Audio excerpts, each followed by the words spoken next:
Odisha सबअर्डिनेट staff selection commission तरफ ଆଉ ଏକ ଭେକେନ୍ସି ଆସିଛି, ଯାହାକୁ କଣ୍ଡକ୍ଟ କରୁଛି OTPDC ଏବଂ OTPDC ମାନେ ଏହା ଓଡ଼ିଶା सबअर्डिनेट स्टाफ सिलेक्शन कमिशन, ଯାହାକୁ ଆମେ ସର୍ଟରେ OTPDC କହିଥାଉ।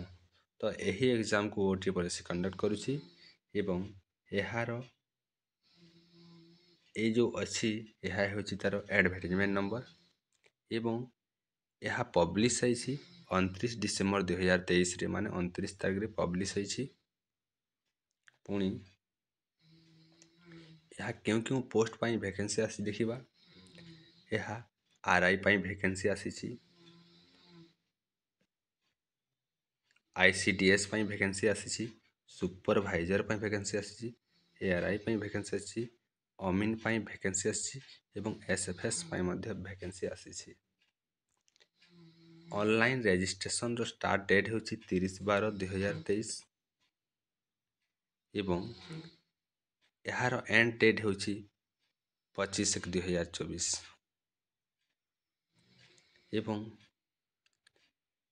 ଏହାର ରେଜିଷ୍ଟ୍ରେସନର ମଧ୍ୟ ତାରିଖ ହେଉଛି 30/12/2023 ଏବଂ ତା'ର ଲାଷ୍ଟ ଡେଟ୍ ହେଉଛି 25/1/2024 ଏବଂ ଆପ୍ଲିକେସନ୍ ସବମିଶନର ତା'ର ଆରମ୍ଭ ତାରିଖ ମାନେ ଷ୍ଟାର୍ଟିଂ ଡେଟ୍ ହେଉଛି, ଆପ୍ଲିକେସନ୍ ସବମିଟ୍ କରିବାର ଷ୍ଟାର୍ଟିଂ ଡେଟ୍ ହେଉଛି 30/12/2023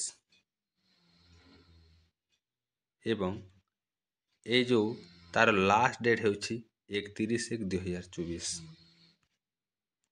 ପୁଣି ଆଗକୁ ଜାଣିବା। ତ ଏଥିରେ ପୋଷ୍ଟ ଆସିଛି କେଉଁ କେଉଁ ପୋଷ୍ଟ?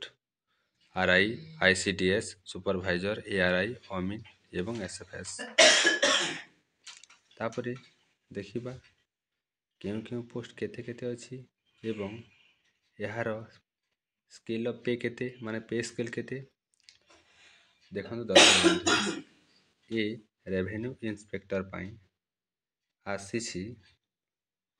ଏହା RDM ଡିପାର୍ଟମେଣ୍ଟରୁ ଆସିଛି, RDM ଡିପାର୍ଟମେଣ୍ଟରୁ, ଯାହାର ଦରମା ହେଉଛି 35,400ରୁ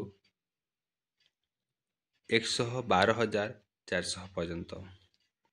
ପୁଣି ICDS ସୁପରଭାଇଜର ପୋଷ୍ଟ ପାଇଁ, ଯାହାକୁ କେବଳ ଫିମେଲ୍ କ୍ୟାଣ୍ଡିଡେଟ୍ ମାନେ ଆପ୍ଲାଏ କରିପାରିବେ। ତ ଏହା ଦରମା ହେଉଛି, ଷ୍ଟାର୍ଟିଂ ପେ ସ୍କେଲ୍ ହେଉଛି 35,400ରୁ 112,400। ପୁଣି ଆସିଷ୍ଟାଣ୍ଟ ରେଭେନ୍ୟୁ ପୋଷ୍ଟ ମଧ୍ୟ ଆସିଛି, ଆସିଷ୍ଟାଣ୍ଟ ରେଭେନ୍ୟୁ ଇନ୍ସପେକ୍ଟର ପୋଷ୍ଟ, ଯାହାକି RDM ଡିପାର୍ଟମେଣ୍ଟ ଏବଂ ଏହାର ପେ ସ୍କେଲ୍ ହେଉଛି 19,900ରୁ 63,200 ଟଙ୍କା ପର୍ଯ୍ୟନ୍ତ। ପୁଣି ଆସିଛି ଅମିନ ପୋଷ୍ଟ ମଧ୍ୟ ଆସିଛି। ଅମିନ ଏହା ମଧ୍ୟ RDM ଡିପାର୍ଟମେଣ୍ଟରୁ ଆସିଛି ଏବଂ ଏହାର ପେ ସ୍କେଲ୍ ହେଉଛି 18,000ରୁ ଆରମ୍ଭ ହୋଇ 56,900 ଟଙ୍କା ପର୍ଯ୍ୟନ୍ତ। ପୁଣି ଷ୍ଟାଟିଷ୍ଟିକାଲ ଫିଲ୍ଡ ସର୍ଭେୟର ଆସିଛି, ଯାହା PC ଡିପାର୍ଟମେଣ୍ଟରେ ଅଛି ଏବଂ ଏହାର ଷ୍ଟାର୍ଟିଂ ସ୍ୟାଲେରୀ ହେଉଛି 18,000 ଟଙ୍କାରୁ ଆରମ୍ଭ ହୋଇ 56,900 ଟଙ୍କା ପର୍ଯ୍ୟନ୍ତ। ତ ଏହା ଗଲା ତା'ର ପେ ସ୍କେଲ୍, ମାନେ ସ୍ୟାଲେରୀ କେତେ। ଏବେ ଜାଣିବା ତା'ର ଏଲିଜିବିଲିଟି କ୍ରାଇଟେରିଆ କ'ଣ, କେଉଁ ପୋଷ୍ଟ ପାଇଁ କେଉଁ କେଉଁ ଏଲିଜିବିଲିଟି ଦରକାର। ତ ପ୍ରଥମେ ଦେଖିବା ଏ ଯେଉଁ ରେଭେନ୍ୟୁ ଇନ୍ସପେକ୍ଟର, ଏଥିପାଇଁ କେବଳ ବ୍ୟାଚଲର ଡିଗ୍ରୀ ହିଁ ଜରୁରୀ, ମାନେ +3 ହିଁ ଜରୁରୀ। ଆର୍ଟସ୍ ହେଇଥାଉ, କମର୍ସ ହେଇଥାଉ କି ସାଇନ୍ସ ହେଇଥାଉ, ମାନେ +3 ହିଁ ଜରୁରୀ। ଯଦି +3 କରିଛନ୍ତି ତାହେଲେ ଏହି ରେଭେନ୍ୟୁ ଇନ୍ସପେକ୍ଟରରେ ଆପ୍ଲାଏ କରିହେବ ଏବଂ ଏଥିପାଇଁ ବୟସ ସୀମା ମଧ୍ୟ ରହିଛି। ବୟସ ସୀମା ରଖାଯାଇଛି 38 ବର୍ଷ ପର୍ଯ୍ୟନ୍ତ ଆପ୍ଲାଏ କରିପାରିବେ। ମାନେ ଏ ଯେଉଁ candidate must be below 38 years and over 20 years age on the first day of January of the year in which application are invited। ମାନେ ଯେଉଁ ଜାନୁଆରୀ 1 ତାରିଖରୁ ତାଙ୍କୁ 20 ବର୍ଷରୁ ଅଧିକ ହେଉଥିବା କଥା କିମ୍ବା 38 ବର୍ଷରୁ କମ୍ ହେଉଥିବା କଥା। ମାନେ 20 ବର୍ଷରୁ ଅଧିକ ହେଲେ ସେ ଆପ୍ଲାଏ କରିପାରିବ ଏବଂ 38 ବର୍ଷ ହୋଇଥିଲେ ମଧ୍ୟ ସେ ଆପ୍ଲାଏ କରିପାରିବ, କିନ୍ତୁ 38 ବର୍ଷରୁ ଅଧିକ ହେଉନଥିବା କଥା। ତାପରେ 2 ନମ୍ବର ଦେଖିବା। 2 ନମ୍ବର ଅଛି ICDS ସୁପରଭାଇଜର, ଏହା କେବଳ ମହିଳାମାନଙ୍କ ପାଇଁ ପ୍ରଯୁଜ୍ୟ, କେବଳ ମହିଳାମାନେ ଆପ୍ଲାଏ କରିପାରିବେ।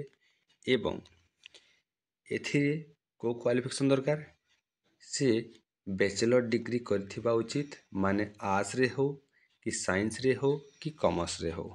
ଏବଂ ଏଥିପାଇଁ ମଧ୍ୟ ବୟସ ସୀମା 21ରୁ 38 ଧାର୍ଯ୍ୟ କରାଯାଇଛି, ମାନେ ବୟସ ସୀମା 21ରୁ 38। ତାପରେ ପୁଣି ଦେଖିବା assistant revenue inspector. Assistant revenue inspector ପାଇଁ ତାର କ୍ୱାଲିଫିକେସନ୍ ହେଉଛି ସେ କେବଳ ମାନେ 10+2 ମାନେ +2 ପଢ଼ିଥିବା ଉଚିତ। ସେ +2 ପଢ଼ିଥିଲେ ଏହି ଆସିଷ୍ଟାଣ୍ଟ ରେଭେନ୍ୟୁ ଇନ୍ସପେକ୍ଟରରେ ଫର୍ମ ପକାଇ ପାରିବ। ତାପରେ ସେ ଆଉ କ'ଣ କରିଥିବା ଉଚିତ, ମାନେ ସେ ଡିପ୍ଲୋମା ଇନ୍ ଇଞ୍ଜିନିୟରିଂ, ସେ ଇଞ୍ଜିନିୟରିଂରେ ଡିପ୍ଲୋମା ମଧ୍ୟ କରିଥିଲେ ପକାଇ ପାରିବ। ତାପରେ ଭୋକେସନାଲ୍ ଟ୍ରେନିଂ, ସେ ଯଦି ଭୋକେସନାଲ୍ ଟ୍ରେନିଂ କରିଥିବ ତାହେଲେ ମଧ୍ୟ ସେ ଆପ୍ଲାଏ କରିପାରିବ। ଏବଂ ଯାହାକି AICTE ଦ୍ୱାରା ତାହା ଏଫିଲିଏଟ୍ ହୋଇଥିବା ଦରକାର ଏବଂ ତାଙ୍କର କମ୍ପ୍ୟୁଟରରେ ନଲେଜ୍ ଥିବା ଦରକାର। ତାହେଲେ ଏହା ହେଉଛି ଅମିନ ପଦବୀ ପାଇଁ ଆସିଷ୍ଟାଣ୍ଟ ରେଭେନ୍ୟୁ ଇନ୍ସପେକ୍ଟର ପାଇଁ ଏହାର ଯୋଗ୍ୟତା। ସେହିପରି ଅମିନ ଏବଂ ଆସିଷ୍ଟାଣ୍ଟ ରେଭେନ୍ୟୁ ଇନ୍ସପେକ୍ଟର ଏ ଦୁହିଁଙ୍କର କ୍ୱାଲିଫିକେସନ୍ ସମାନ। ଏବଂ ଯଦି ଏହି ପଦବୀ ପାଇଁ ଆପ୍ଲାଏ କରିବେ ତାହେଲେ ବୟସ ସୀମା ହେଉଛି 20 ବର୍ଷରୁ ଅଧିକ ହେବା ଉଚିତ ଏବଂ 38 ବର୍ଷରୁ କମ୍ ହେବା ଉଚିତ। ପୁଣି ଆଗକୁ ଦେଖିବା, ପୁଣି ଷ୍ଟାଟିଷ୍ଟିକାଲ ଫିଲ୍ଡ ସର୍ଭେୟର। ଏହି ପୋଷ୍ଟ ପାଇଁ କ'ଣ କରିବା ଉଚିତ, କ୍ୱାଲିଫିକେସନ୍ କ'ଣ ନା ସେ +2 ପଢ଼ିଥିବା ଉଚିତ, +2 ପଢ଼ିଥିବା ଉଚିତ। ସେ CHSE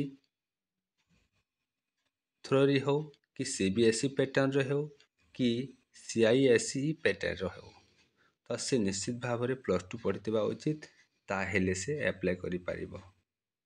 ଏବଂ ଏଥିପାଇଁ ବୟସ ସୀମା 21ରୁ 38 ବର୍ଷ ରଖାଯାଇଛି। ପୁଣି ଆଗକୁ ଦେଖିବା ରିଲାକ୍ସେସନ୍ ଅଫ୍ ଏଜ୍ ଲିମିଟ୍, ମାନେ SC ST ଏବଂ OBC ମାନଙ୍କ ପାଇଁ 5 ବର୍ଷ କୋହଳ କରାଯାଇଛି। ମାନେ 38+5 ମାନେ OBC SC ST ACBC SC ST ଏମାନେ କ'ଣ କରିବେ, 38+5 ମାନେ 43 ବର୍ଷ ପର୍ଯ୍ୟନ୍ତ ଆପ୍ଲାଏ କରିପାରିବେ। ବହୁତ ବଢ଼ିଆ ସୁଯୋଗ SC ST OBC ACBC ମାନଙ୍କ ପାଇଁ। ଏବଂ ଓମେନ୍ କ୍ୟାଟେଗୋରୀ ମାନଙ୍କ ପାଇଁ ଏ ଯେଉଁ RI ପୋଷ୍ଟ ରହିଛି, RI ARI ଅମିନ ଏବଂ SFS, କେବଳ ଏହି 4ଟା ପୋଷ୍ଟ ପାଇଁ ଓମେନ୍ ମାନଙ୍କ ପାଇଁ 5 ବର୍ଷ ମଧ୍ୟ ରିଲାକ୍ସେସନ୍ ରହିଛି। ତ ସେହିପରି ICDS ସୁପରଭାଇଜର ପାଇଁ, ICDS ସୁପରଭାଇଜର ପାଇଁ ଏକ୍ସ ରିଲାକ୍ସେସନ୍ ମଧ୍ୟ 5 ବର୍ଷ ରହିଛି। କେବଳ ଓମେନ୍ ମାନଙ୍କ ପାଇଁ, କେବଳ ଓମେନ୍ ମାନଙ୍କ ପାଇଁ। ସେହିପରି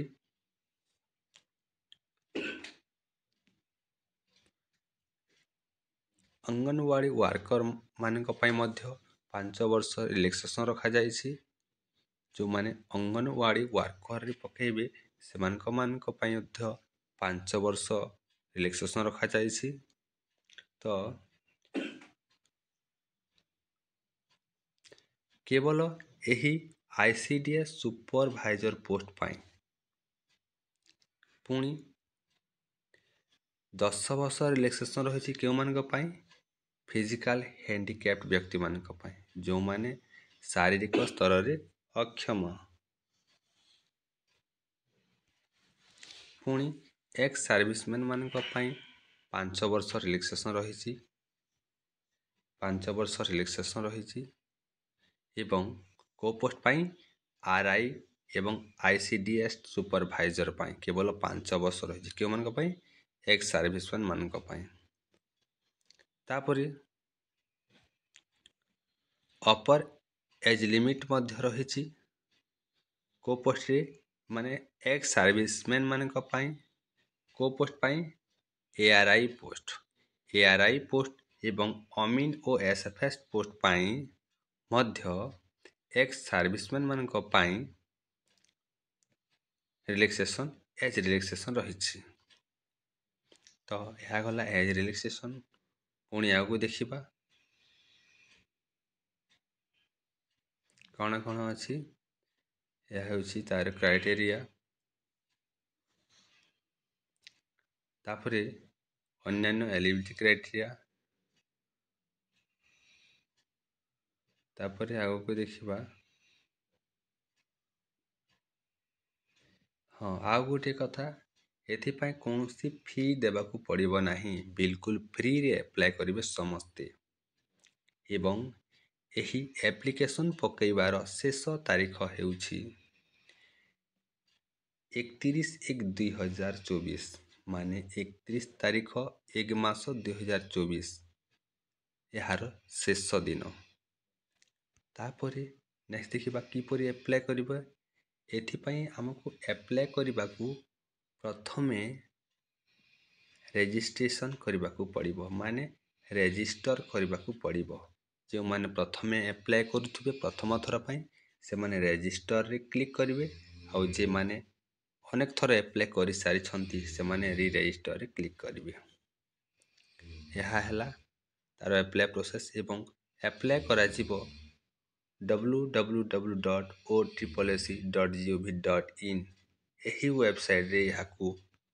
ଏ ଯେଉଁ ରହିଛି ୱେବସାଇଟ୍, ଏହି ୱେବସାଇଟ୍ରେ ଏହାକୁ ଆପ୍ଲାଏ କରାଯିବ। ଏହି www.otripleac.gov.in ଏହି ୱେବସାଇଟ୍କୁ ଯାଇ ଆପ୍ଲାଏ କରାହେବ। ତାହେଲେ ଏହା ହେଲା ତାର ଆପ୍ଲାଏ ପ୍ରୋସେସ୍। ଏବେ ଜାଣିବା ତାର କ୍ୱେଶ୍ଚନ୍ ପ୍ୟାଟର୍ନ କିପରି ଆସିବ। କ୍ୱେଶ୍ଚନ୍ ପ୍ୟାଟର୍ନକୁ ଭଲ ଭାବରେ ଜାଣିନେବା। ତ ଆଉ ଗୋଟେ କଥା, ଏହା ଏକ୍ଜାମ୍ ହେବାର ସମ୍ଭାବନା ଅଛି ମେ କିମ୍ବା ଜୁନ୍ ମାସରେ। ଏହାର ପ୍ରିଲିମିନାରୀ ଏକ୍ଜାମିନେସନ୍ ହେଇପାରେ। ମେ କିମ୍ବା ଜୁନ୍ ମାସରେ ଏହାର ପ୍ରିଲିମିନାରୀ ଏକ୍ଜାମିନେସନ୍ ହେଇପାରେ। ଏବଂ ଏହାର ଯେଉଁ ମେନ୍ ଏକ୍ଜାମ୍ ରହିଛି, ମେନ୍ ଏକ୍ଜାମ୍ ସେପ୍ଟେମ୍ବର କିମ୍ବା ଅକ୍ଟୋବରରେ ହୋଇପାରେ। 2024 ସେପ୍ଟେମ୍ବର କିମ୍ବା ଅକ୍ଟୋବରରେ ହୋଇପାରେ। ତାପରେ ଆଉ ଅଛି, ଏବଂ ଏଥିରେ ପ୍ରାକ୍ଟିକାଲ ସ୍କିଲ୍ ଟେଷ୍ଟ ମଧ୍ୟ ରହିଛି। ଯେଉଁ ପ୍ରାକ୍ଟିକାଲ ସ୍କିଲ୍ ଟେଷ୍ଟ ଏହା ମଧ୍ୟ ଦେବାକୁ ପଡ଼ିବ।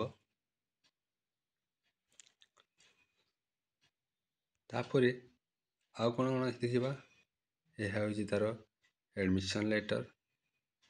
ଆଉ ଗୋଟେ ବହୁତ ଇମ୍ପୋର୍ଟାଣ୍ଟ କଥା, କୋଶ୍ଚେନ୍ କେଉଁ କୋଶ୍ଚେନ୍ କେତେ ଆସିବ।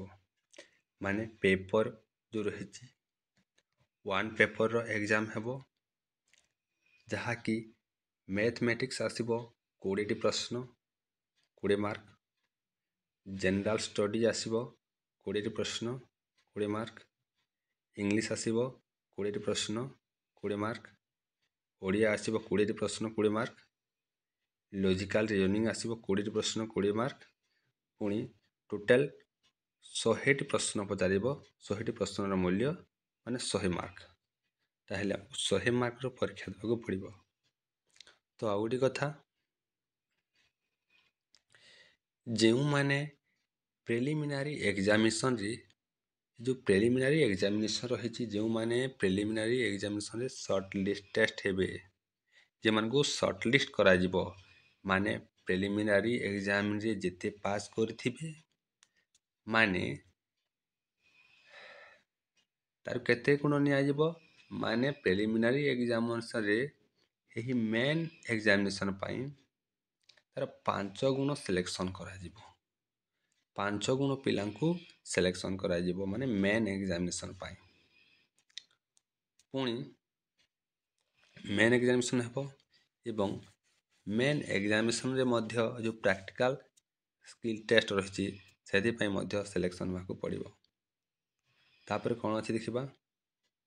ଆଉ ଗୋଟେ ଅଛି, ଏଇଟା କେଉଁଟା କେତେ ମାର୍କ ପଡ଼ିବ ଅଛି। ତ ଏ ଯେଉଁ ଅଛି, ଇଏ ଗଲା ଫେଜ୍ ଆଇ, ମାନେ ଫେଜ୍ 1। ଫେଜ୍ 1ରେ ଏ ଯେଉଁ ଏତେ ମାର୍କ, ମାନେ ପ୍ରିଲିମିନାରୀ ଏକ୍ଜାମିନେସନ୍ ଯେଉଁ ରହିଛି, ଏହା टोटाली 100 मार्क परीक्षा देवाक पड़ो और समय केते घंटा अरे 1.5 घंटा। तो क्वेश्चन आसीबो एमसीक्यू मोड रे। तापर नेक्स्ट देखिबा एवं फेज 2 जो मेन एग्जामिनेशन रही। मेन एग्जामिनेशन रहिबो math 40 T question 40 mark, general study 40 T question 40 mark, English 40 T question 40 mark, Odia 20 question 20 mark, computer 40 T question 40 mark एवं टोटाल 180 प्रश्न पड़ो 180 मार्क। तो एथिपाई जो मेन एग्जामिनेशन रे प्रैक्टिकल जो स्किल टेस्ट रही, स्किल टेस्ट पाई तार 3 गुण पिलांकु नहीं शॉर्ट लिस्टेड करा माने मेन एग्जामिनेशन तार अर्थ यही जो प्रैक्टिकल स्किल टेस्ट रे जेते पिला सिलेक्शन हे तार 3 गुण सिलेक्शन करा कौथिपाई जो प्रैक्टिकल स्किल टेस्ट को डका जिबा पाई।